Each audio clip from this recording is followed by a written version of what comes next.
I'd like to welcome all of you to this new content I'm trying out where I just talk in front of the mic anything about the Trail slash Kiseki series.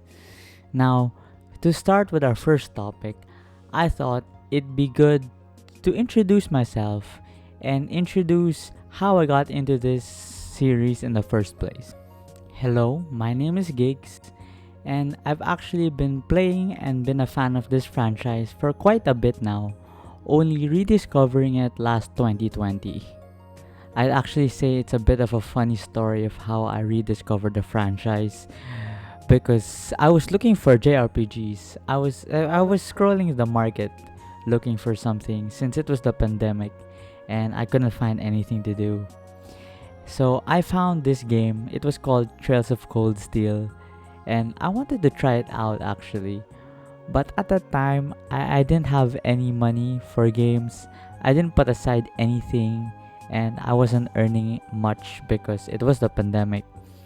So, you know what I did? I torrented the first game. And honestly, that's where it all started. After playing through the first game, I discovered that there was more to the franchise, so I went back to the Crossbell arc.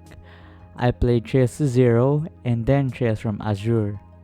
And then that's when I played Cold Steel 2. As for Trails in the Sky, as I said, I did rediscover this franchise. So I did play it again, but only as a refresher. I didn't really spend that much time in it. And thus, after Cold Steel 2 began the wait. If you're a fan of the Trail series, then you know how long it could take till they translate it. And it was quite a bit until Cold Steel 3 and then 4, especially since that Cold Steel 3 cliffhanger killed everyone. I still remember at 3 a.m. I finished Trails of Cold Steel 3 at 3 a.m. and I was there sitting down. I couldn't comprehend the cliffhanger that just happened. Like, why do they let me down like that? They put such a big event and then it's to be continued and I had to wait several months.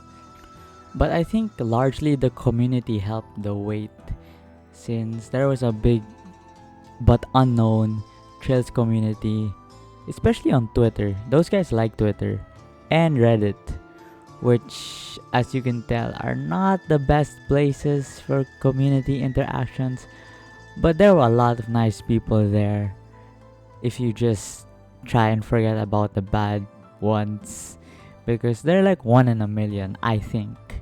And if you engage yourself properly, I think there would be no problem. Because some of the posts just become like bait posts, like all Twitter posts. But enough of that. Well, I guess right now I'm not doing much in terms of the Kiseki series. I did order the limited edition for Reverie, but that has went nowhere. I started and now I'm in chapter 3 of the Lloyd arc and I stopped there. Actually, I know where I stopped. I stopped when C was on the ship. So yeah, I think that's where I stopped. And as of right now, I'm not trying to focus too much on it because a lot of games did come in the way, like Elden Ring's DLC. And speaking of that, I haven't bought Trails Through Daybreak yet. So there's that. I'm also strapped for cash right now since I am on vacation. But I will be starting uni again soon, so I won't have that much time to game anymore. A lot of factors really. But honestly, I think bunching them all up is it's okay since I can bunch all of them up and experience them in one go. Since they announced Daybreak 2 for early 2025 and Kaino Kiseki's around the corner, I'll see spoilers obviously. That's a given, but I'll try to keep away since a lot of fan favorite characters are returning, so we assume it's something big. Anyway, Now that we're on the topic of Daybreak, I just want to talk about its release. It was hype for sure since it's a new arc and all, but obviously that stirred up some people making videos or making statements about where you should start. And personally, this is only my opinion, but I think it's an okay place to start since it's particularly standalone, and I think the characters that appear as cameos or as guest characters already have their arcs all well and dusted.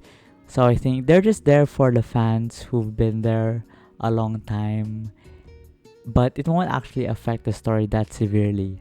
I hope. Overall, like I said, the reception seems good and we have more news. So I think Falcom slash Trails fans will be eating well soon enough. I mean, and are already eating well. Will eat well and are eating well. I'm seeing screenshots here and there, and I'm getting myself way too hyped. And I really want to play it, but at the same time, I really want to finish Reverie as well. So maybe I should get on that. I do have some VODs of me playing, but I decided not to continue since it was a bit of a time consumer. I've had to stream and then edit the VOD, and it's all me. So I decided I should do this type of content where I can just sit down, relax, and talk with you guys. Talk to whoever's watching this. Hopefully, people watch this and listen. I think I'm gonna put some Reverie gameplay in the background, some gameplay that I haven't yet released, some VODs. I'm not sure of how this format will actually work. And now that we're on that topic, I actually want to talk about my aspirations for the channel a bit. I am starting to enjoy this type of just talking in front of a mic, but yet I also want to do some big edited videos, but I'm just not sure since it's been a while since I've edited and I still have to relearn all of my stuff. Unless I can find an editor who it's probably not likely because I'm strapped for cash, as I said. But I think it will all work out. I do like editing, it is fun. If it's not time consuming and boring sometimes. But overall, I think I'm gonna continue with this type. I'm probably gonna do one next week. This one was a bit short since it's just a pilot episode. But hopefully I can have it extend to about 15 to 20 minutes, and then I can have some guests. That would be the dream, to have some like figures in the fandom, and then we can interview them, ask them how they discovered Trails, and ask them their general thoughts on the franchise and where things are gonna head out from here. So, yep, I think that's all from me. I hope you have a nice day and peace out.